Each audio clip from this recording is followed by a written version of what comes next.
By the rude bridge that arched the flood, there flagged to April's breeze unfurled. Here once the embattled farmer stood and heard the shot heard round the world. The foe long since in silence slept, alike the conqueror silent sleeps, and time the ruined bridge has swept down the dark stream which seaward creeps. On this green bank by this soft stream we set today a votive stone, that memory may their deed redeem, when like our sires our sons are gone.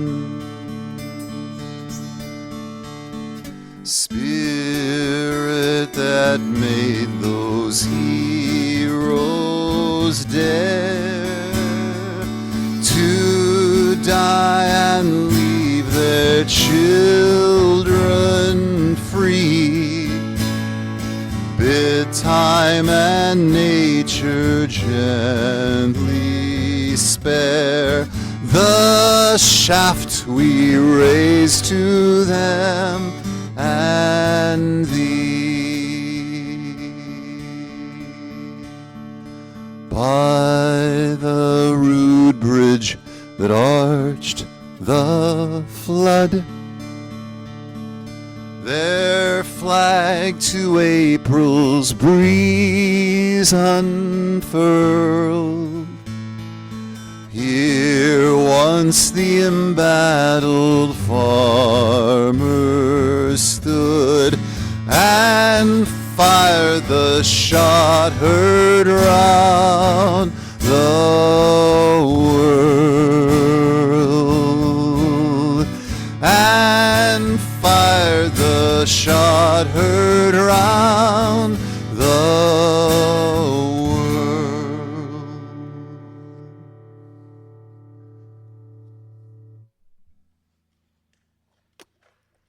This is a new day. This is a day full of light and sound and expectation. This day has been waiting for you, waiting especially for you, to embrace you, to guide you. This is the day we have been given. Let's not waste it.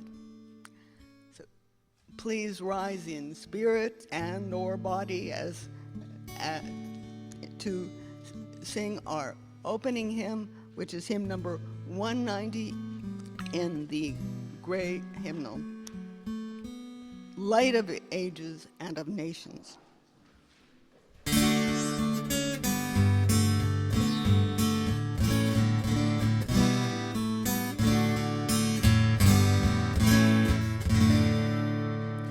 Light of ages and of nations, every race and every creed has received thine inspiration, glimpses of thy truth sublime, always spirits in rapt vision, past the heavenly veil within, always hearts bowed in contrition, found salvation from their sin.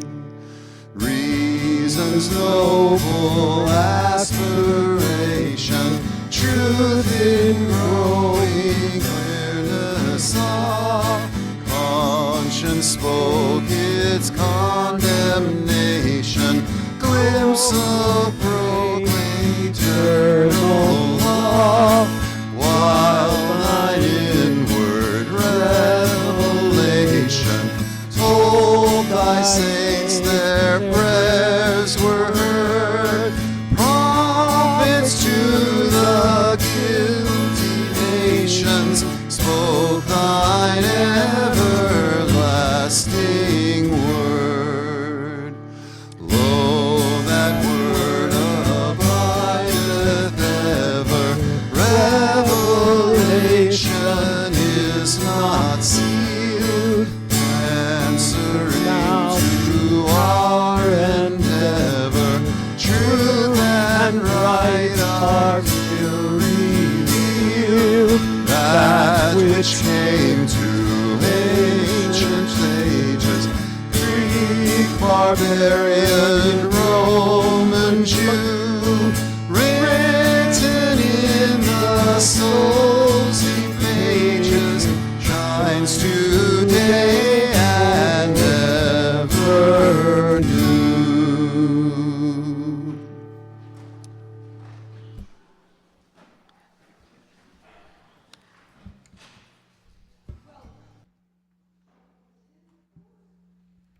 UUYO, or through our virtual portal on Zoom or Facebook or whatever. I am Melissa Smith, one of 2 commissioned lay ministers within this church.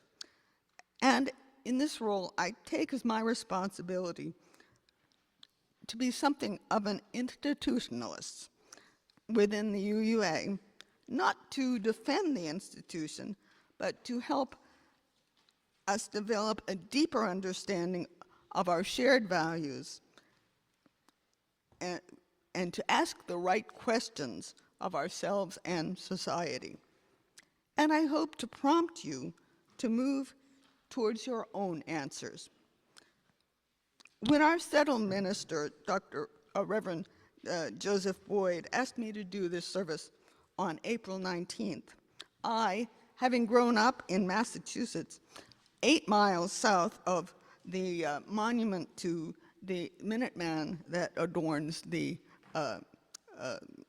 in Concord, where the shot that was supposedly heard round the world was fired on April 19th, 1775, I immediately turned my attention to the theme of what is it to be a patriot.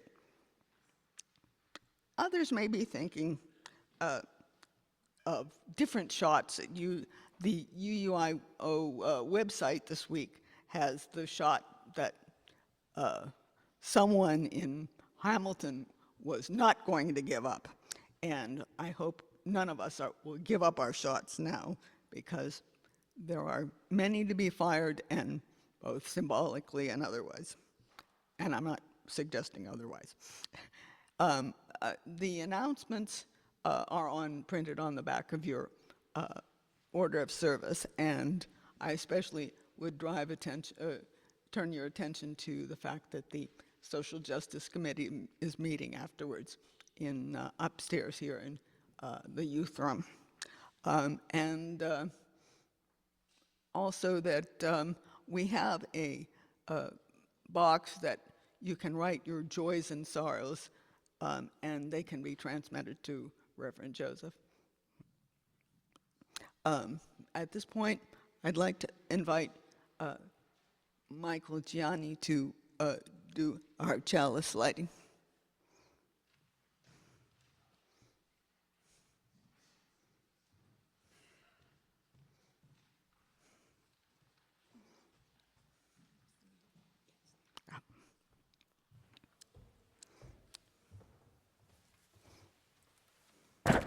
Sorry. Leave it to me to touch something and make a noise. Good morning, everybody. We're going to be talking about to embrace possibility. It's to erase all the doubts and fears and live in the moment and not in the past, to look into the light instead of in the dark, to have hope instead of hopelessness, to have peace instead of chaos, to live in joy, not sorrow. So embrace the possibility. Embrace the possibility of hope. Embrace the possibility of love. Embrace the possibilities of all the new tomorrows. Embrace life. Okay, here we go.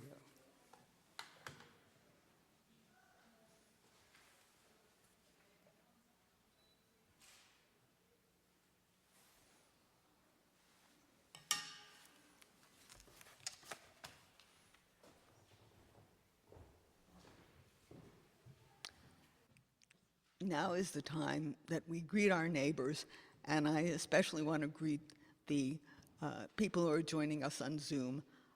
I am dressed in the British rather than the American colors today, but this dress happens to be an old dress that Jenny Centric, who may be watching, tie-dyed for me, or dyed for me back in. She didn't die. She's still kicking.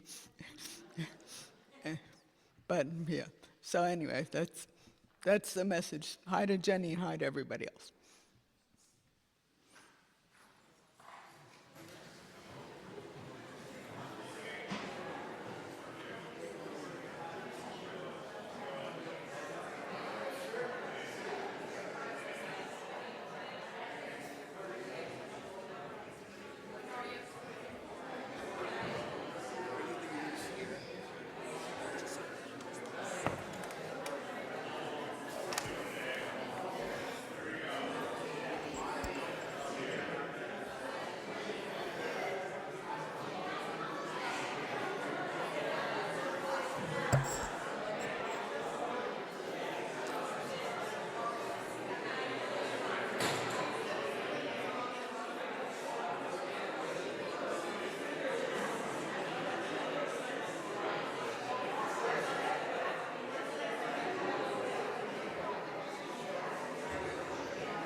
Good morning. I'm Kathleen Hogue, and I'm the Religious Education Director here, and I have brought you a story called Paul Revere's Midnight Ride, adapted for young children by Kathleen Hogue.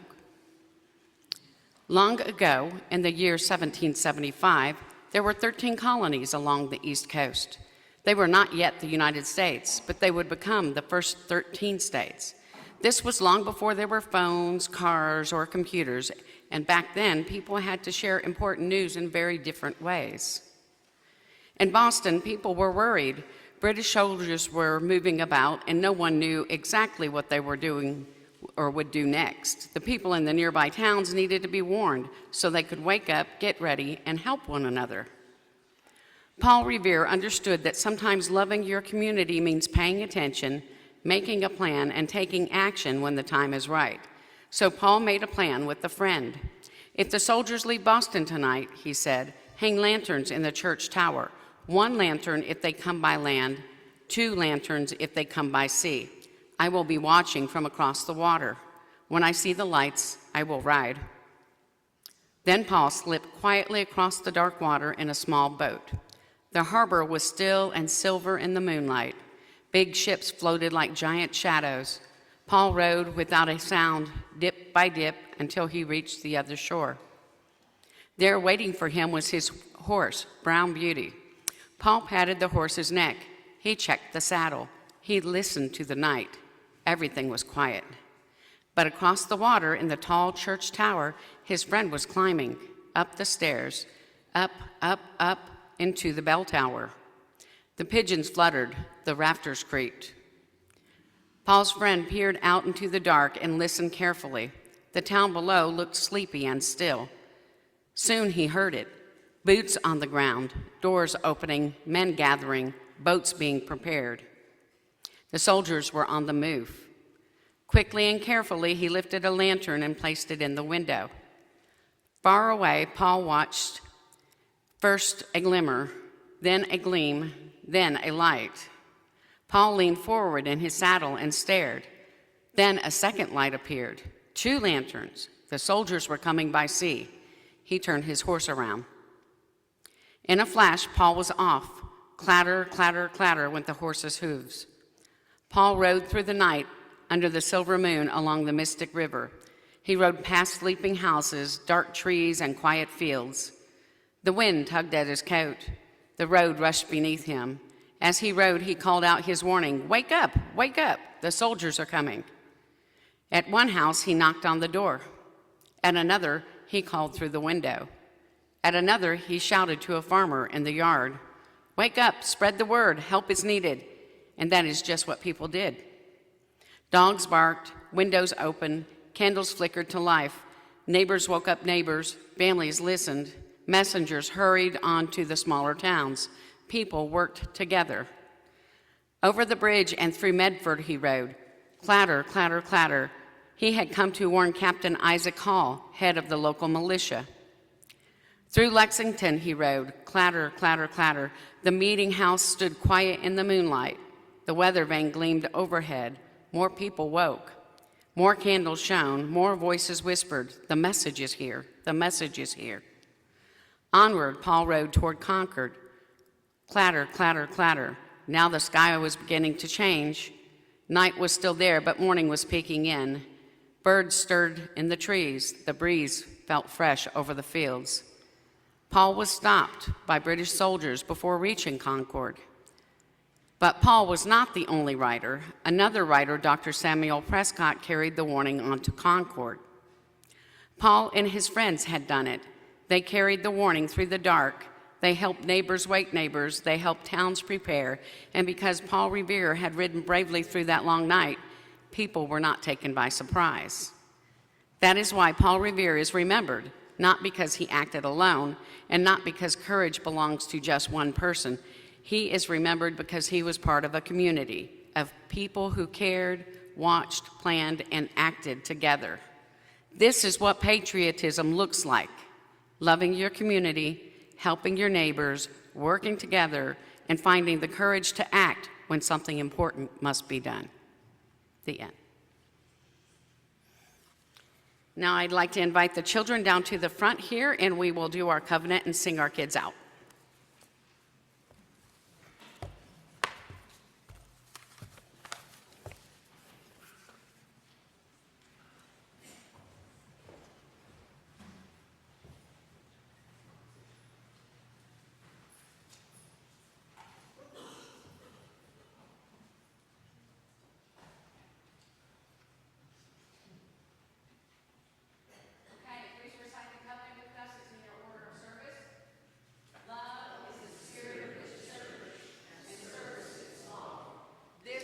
Great covenant, to dwell together in peace, to seek the truth in love, and to help one another.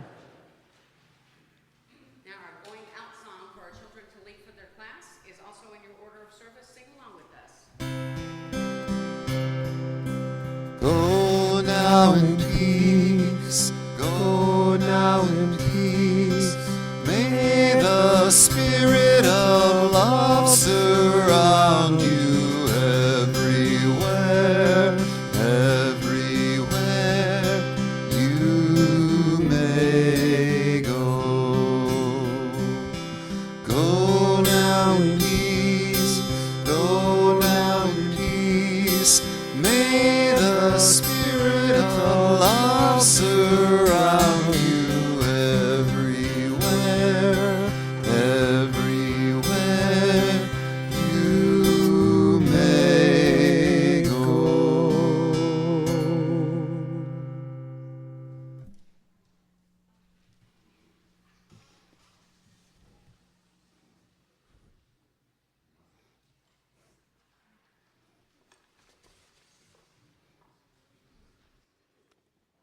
Every Sunday, we pass the collection plate to make a community expression of thanks for the blessing of abundance. Our April Give Away the Plate is Youngstown Community Pride. This event at UUYO on May 30th is a fun, free community event that centers conversation rather than commerce and affirms all letters of our community, especially our trans and gender expansive family. All are welcome. We feature a picnic with a free vegan meal, workshops and talks on contemporary issues for our community, get to know your spaces, family-friendly crafts, an array of tables presenting information about community services and projects. Youngstown Community Pride honors the radical tradition of pride activism and builds solidarity among LGBTQIA and Valley residents and allies. This Pride event is brought to you by MV Queer Action, the Unitarian Universalist Church of Youngstown, and more. For pledges and gifts directly to UUYO, please mark your check or donation envelope. We will now receive our offering.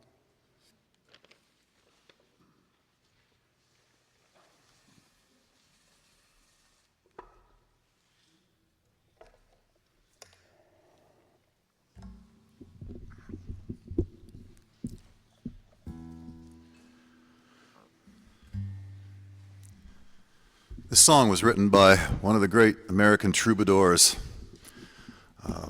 of our time. Pete has sadly passed, but his music continues and unfortunately has to continue on in times of war.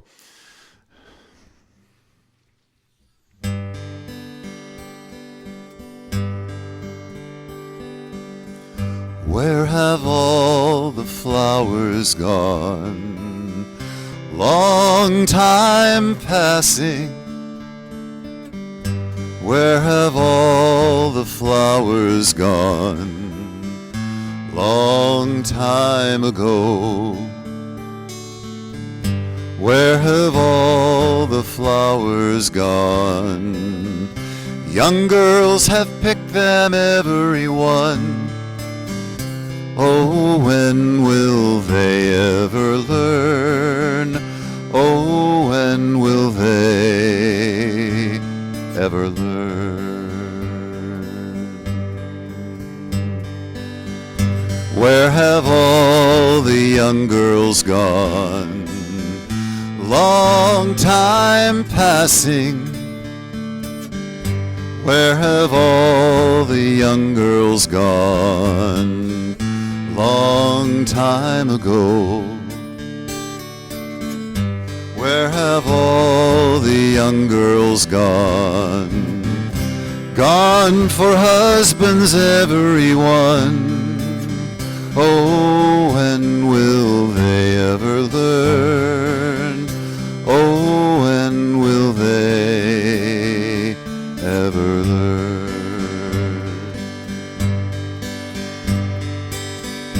Where have all the husbands gone? Long time passing. Where have all the husbands gone? Long time ago. Where have all the husbands gone? Gone for soldiers, everyone. Oh, when will they ever learn? Oh, when will they ever learn? Where have all soldiers gone? Long time passing, where have all the soldiers gone? Long time ago, where have all the soldiers gone? Gone to graveyards, everyone. Oh, when will they ever learn? Oh, when will they ever learn?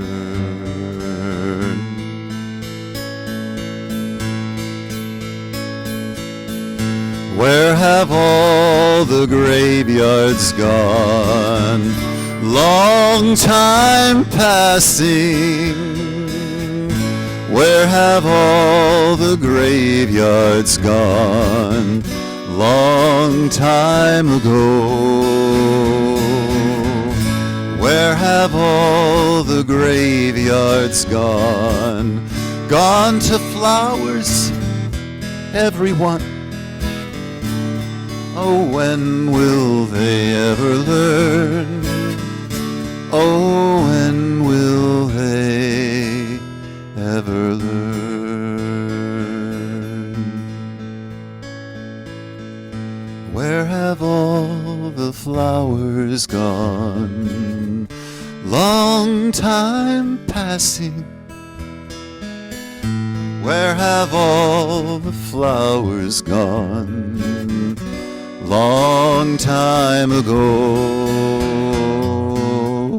where have all the flowers gone?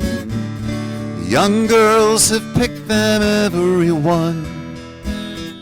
Oh, when will they ever learn? Oh, when will they ever learn?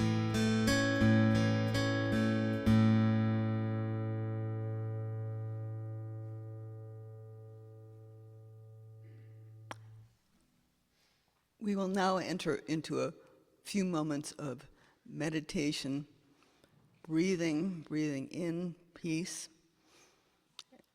and breathing out love.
In 1861, almost a century after the event, Henry Wadsworth Longfellow wrote the famous poem, Paul Revere's Ride.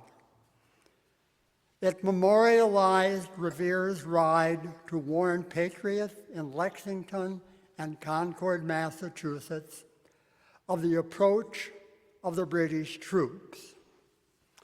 In fact, there were at least 2 additional individuals making a ride that night. One of them, William Dawes, began his ride on a route that was longer and more dangerous than Revere's. Why have most of us not heard about William Dawes?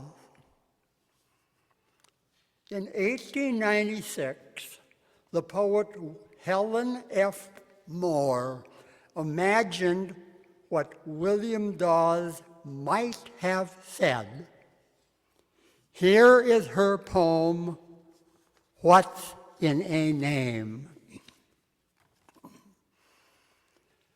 I am a wandering bitter shade, never of me was a hero made. Poets have never sung my praise, nobody crowned my brow with bays. And if you ask me the fatal cause, I answer only, my name was Dawes. 'Tis all very well for the children to hear of the midnight ride of Paul Revere. But why should my name be quite forgot, who rode as boldly and said, and well, God wot? Why should I ask? The reason is clear. My name was Dawes, and his Revere. When the lights from the Old North Church flashed out, Paul Revere was waiting about, but I was already on my way. The shadows of the night felt cold and gray as I rode with never a break or pause. But what was the use when my name was Dawes?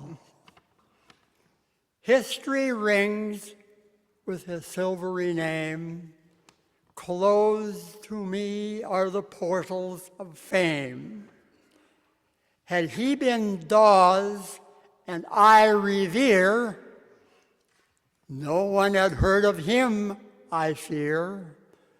No one has heard of me because he was reversed and I was Dawes.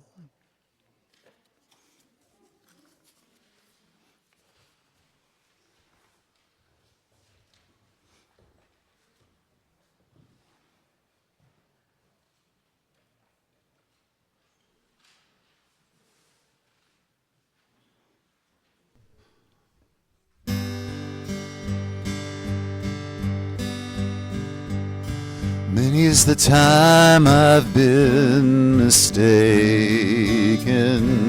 and many times confused.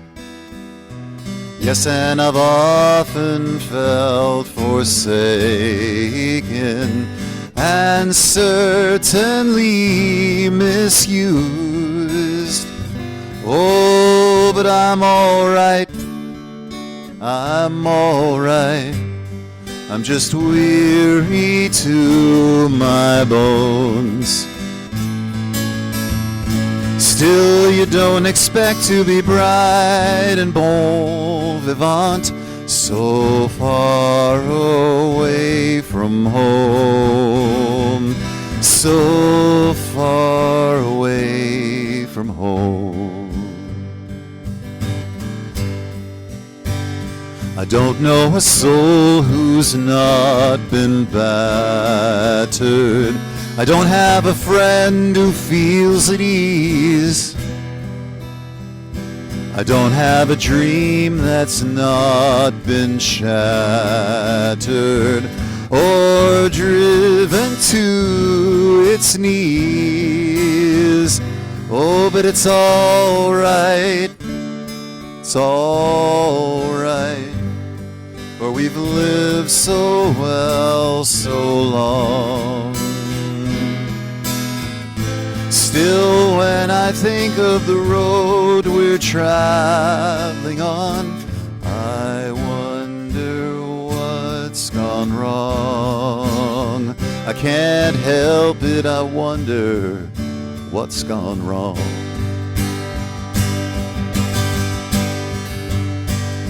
I dreamed I was dying. I dreamed that my soul rose on unexpectedly, and looking back down at me, smiled reassuringly. And I dreamed I was dying. High up above, my eyes could clearly see the Statue of Liberty sailing away to sea. And I dreamed I was dying. We come on the ship they call the Mayflower. We come on the ship that sailed the moon. We come in the age's most uncertain hour, and we sing an American tune.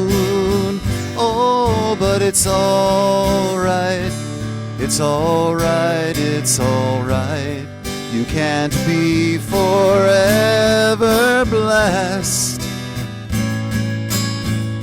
Still, tomorrow's gonna be another working day, and I'm trying to get some rest. That's all, I'm trying to get some rest.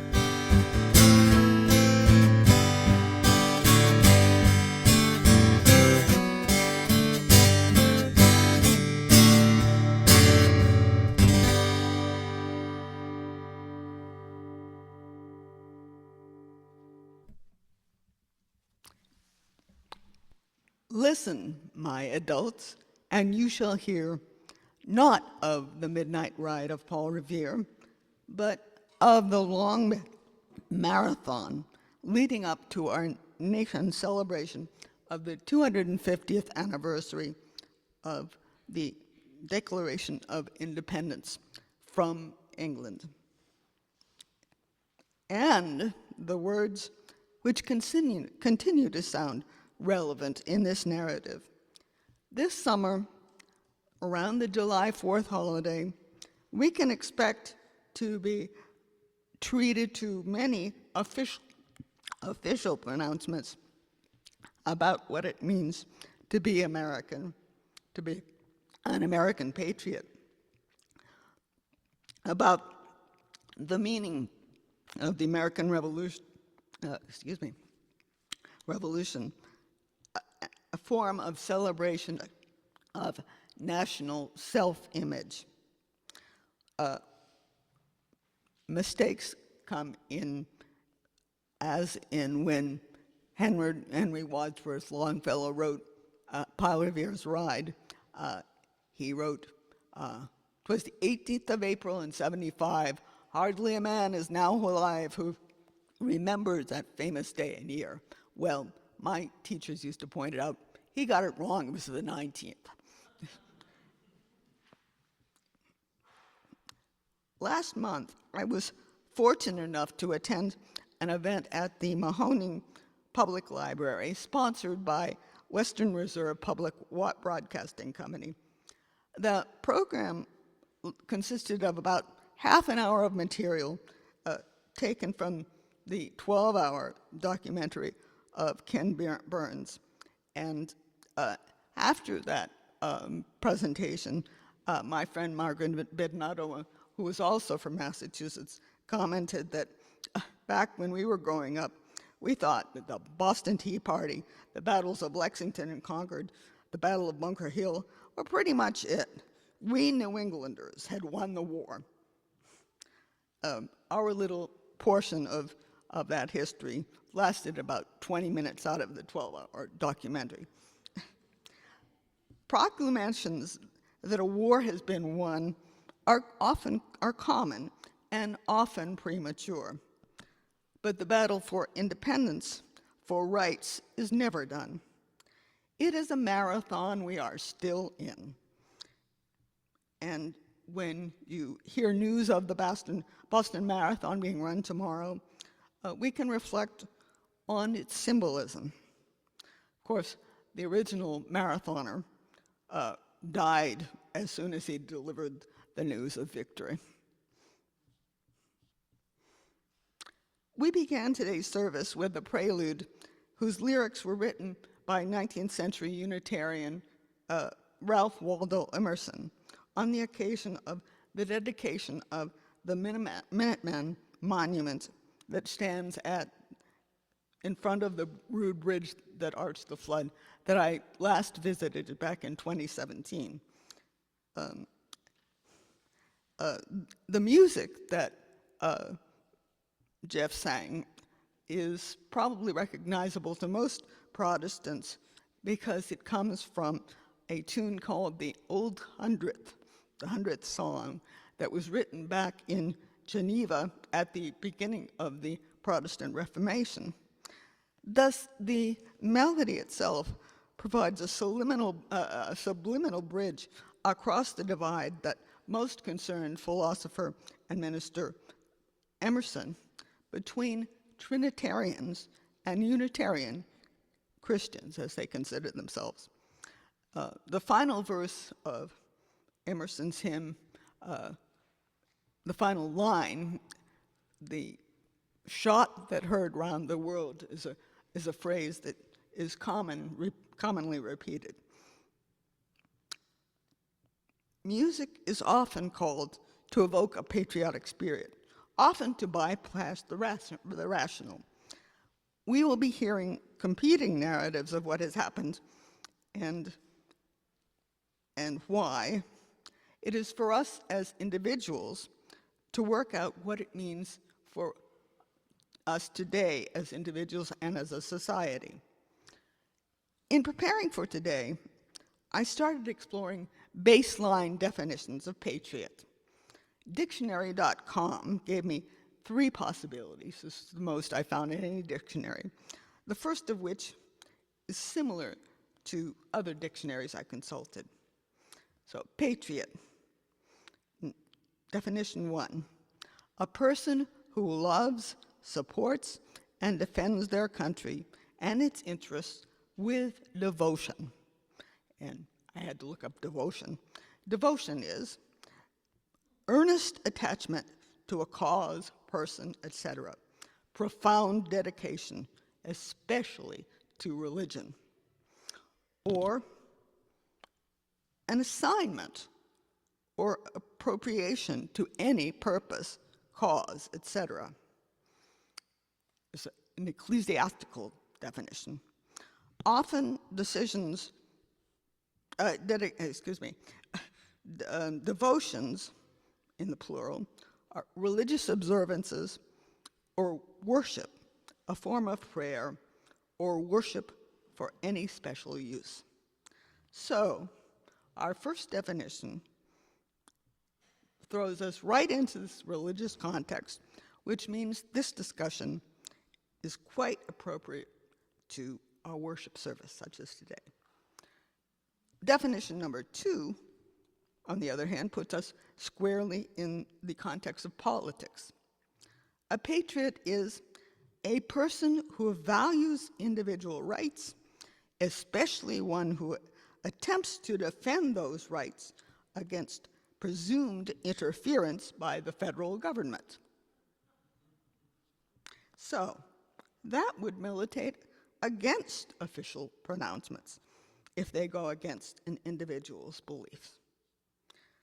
Now, definition number 3 takes us off into rather controversial territory.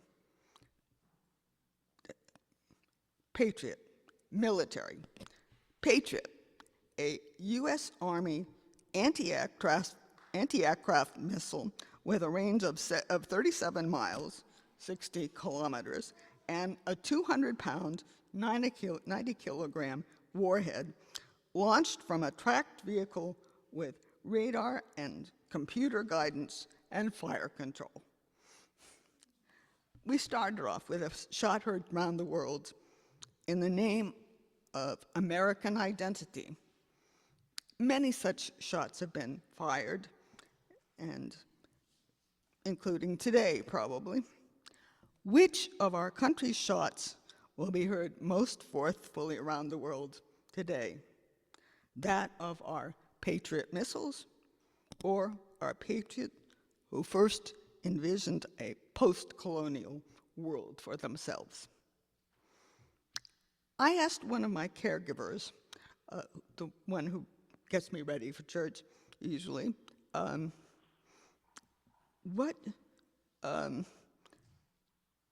she's a thoughtful and well-spoken woman whose political views are about as far apart as the states in which we grew up, she in Montana and I in Massachusetts. What she thought the word patriot brought to mind. She replied that the phrase that came to mind was, "for God and country." We reflected together about the words we spoke in public places and gatherings in our youth. And to my mind came to the Girl Scouts pledge, first of all. "On my honor, I will try to do my duty to God and my country." Then we also thought about the Pledge of Allegiance to the flag, which I imagine most of you remember. I pledge allegiance to the flag of the United States of America and to the republic for which it stands, one nation under God, indivisible, with liberty and justice for all. Well, the phrase under God was added during the 50s to enhance the anti-communist message. So, last Friday night, I and Diana Shaheen were at an immigrant Shabbat at the temple next door, and there was a guest speaker from the Presbyterian Church in Cleveland, who was very much a pro-immigrant activist, pro-refugee, and he said that when he had heard some of the announcements of the policies against immigrants, they immediately took down the American flag in their church. I'd forgotten we didn't have one, but we do have some other flags here at UUYO. There is a rainbow flag that stands in defense of LGBTQIA rights, and we have a banner stating Black Lives Matter. I think rather nostalgically back to when I first came to Youngstown in the late 1980s, and a rainbow flag that signified the Rainbow Coalition. And I had been at a rally in a union hall somewhere. I was new to Youngstown, so I can't tell you where it was. And the speaker was the Reverend Jesse Jackson, who just died this past year. Our elected representatives have a primary oath, which is not to the flag, but to the Constitution. Although much ceremony and even hugging and kissing of the flag goes on, I have yet to see an American politician kiss a copy of the Constitution.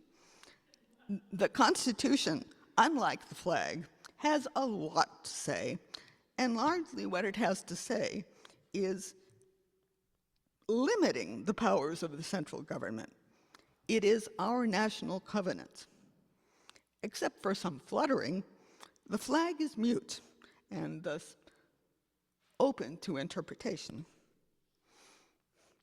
One of the things that we value historians like Lowell Satry and documentarians like Ken Burns for is the continual reevaluation of what previous generations considered established truths, the myths governing beliefs about the past.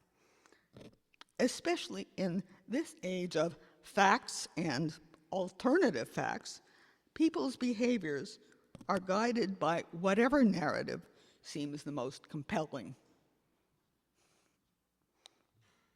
You remember what we covenant to.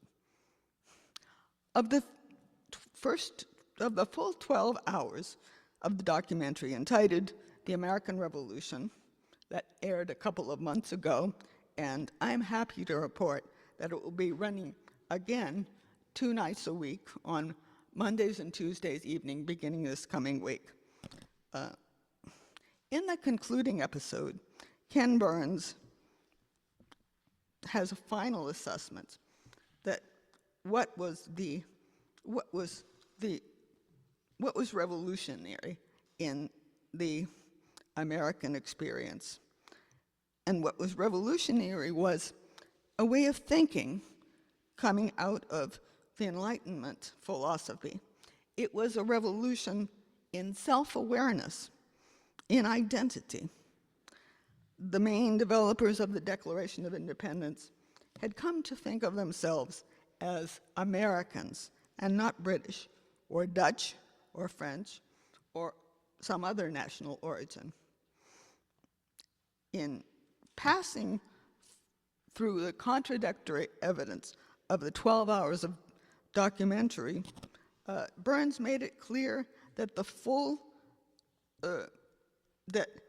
years of war and the history of the nation that follows were far from the intents of its declaration. When researching the term patriot, I came across another little-used feminine form, matriot, first coined in 1739, roughly the same time period as the development of a national self-awareness of being American, and as opposed to English among the English-speaking population.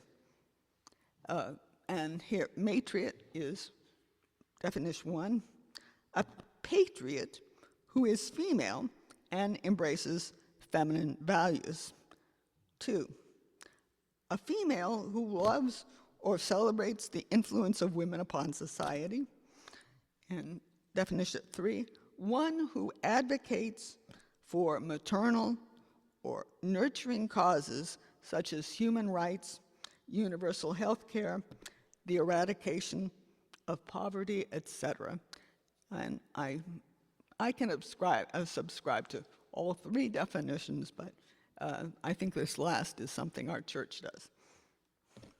It's not a big stretch to assert that the current direction of our national administration in things like renaming the Department of Defense the Department of War, and insisting on the remasculating as opposed to emasculate. I didn't think anyone ever wanted to emasculate the Department of Defense, but anyway. Cutting back on foreign and humanitarian assistance, healthcare, etc., is priming this word to be banned from any dictionary available in public schools and universities. The evening program that was at the PLM, along with the clips from Ken Burns' documentary, featured a panel highlighting the roles of women during the Revolution. And the most prominent name was Abigail Adams. If any one of you have ever seen the musical 1776, you remember that there's a dialogue between John Adams and Abigail Adams, and he said, "We got to spend money on explosives," and she says, "No, we need pins to sew the bandages for our wounded." Thus, curtailing public funding at PBS and NPR is consistent with this anti-patriot agenda that I see. I am not an American historian. My father was, and I like to joke that as an adolescent, in order to rebel against my patriarch, I expressed a major lack in of interest in American history, and had an all-consuming study, first of French language and culture, and then of Russian. My politics continued to be American for most of the years when my education and professional life was circumscribed by the Cold War politics. Essentially, we lived in a bipolar world in which we Americans had the luck of the draw. After the fall of the Berlin Wall and the disintegration of the Soviet Union, I spent about 15 years feeling my attentions being divided in half virtually by the concerns of our nation and Russia.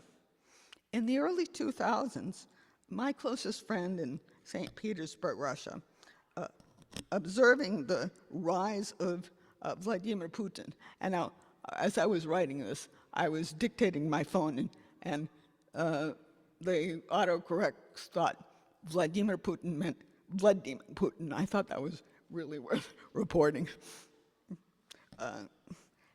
He commented, this friend, the circumstances could pull the new president either closer to the West, or he could, depending on circumstances, end up worse than Stalin.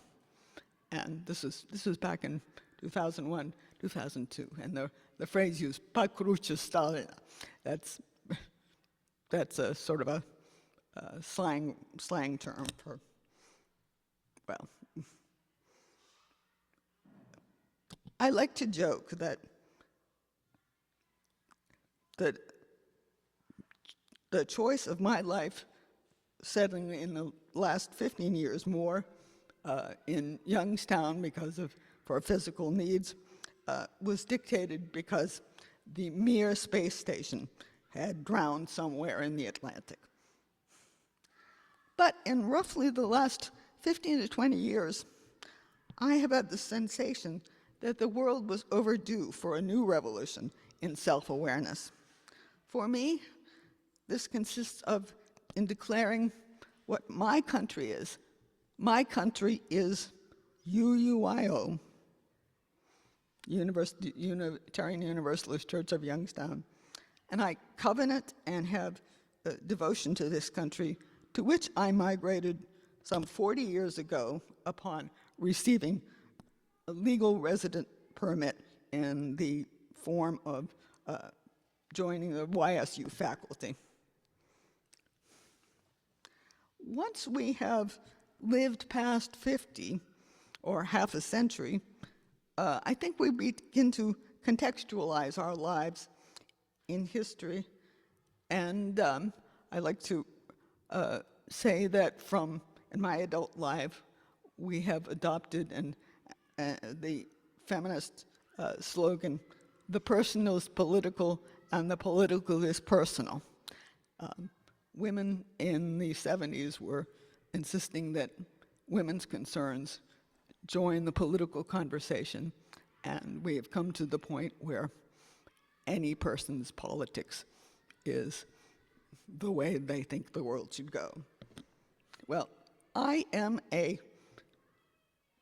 don't have a card, so I can't say card carrying, but a matriot of UUYO. It's the country to which I emigrated, the country in which I live, and probably the country that I will die in. So I wanted to end doing a little bit of a retrograde back to the words of 1776 of Thomas Paine, whose common sense was probably one of the igniting of the philosophy that led to writing the Declaration of Independence. In December of 1776, during what people know as the Valley Forge period of the war, he wrote, in The American Crisis, "These are the times that try men's souls." I think most times people feel that way. The summer soldier and the Sunshine Patriot will, in this crisis, shrink from the service of their country. But he that stands by it now deserves the love and thanks of man and woman. Tyranny, like hell, is not easily conquered, yet we have the consolation with us that the harder the conflict, the more glorious the triumph. What we obtain too cheap, we esteem too lightly. It is dearness only that gives everything its value. Now, I'd like to have you pray with me, and I wanted to give the words to the Chinese Lao Tzu, which is in your gray hymnal as responsive reading number 602. I'll read the words in regular print, and you can read the words in italics. If there is to be peace in the world, if there is to be peace in the nations, if there is to be peace in the cities, if there is to be peace among neighbors, between neighbors, if there is to be peace in the home,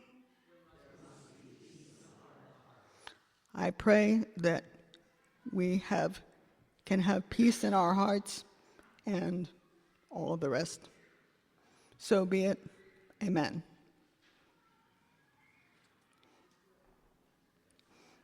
Now, we will rise and sing hymn number 159, This Is My Song.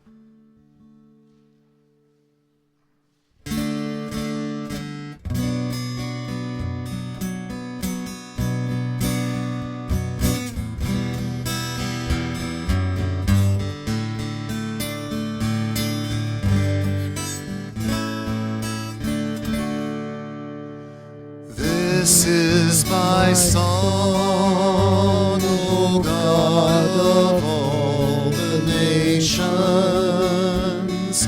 a song of peace for lands afar and mine. This is my home, the country where my heart is. Here are my hopes, my dreams, my holy shrine. But other hearts in other lands are beating with hopes and dreams as true and high as mine.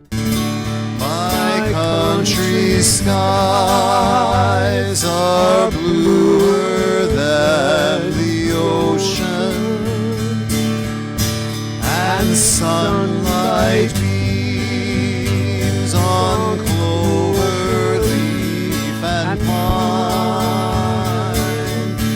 But other lands have sunlight too, and clover,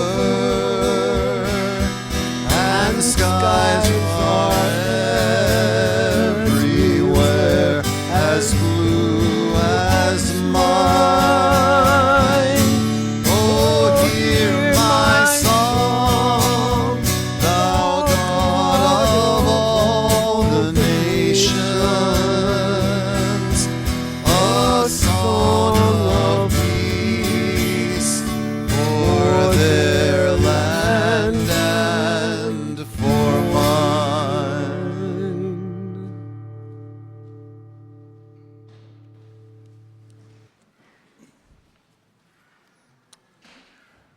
We extinguish this flame but not the light of truth, the warmth of community, or the fire of commitment. These we keep in our hearts and share with the world and return to be together again.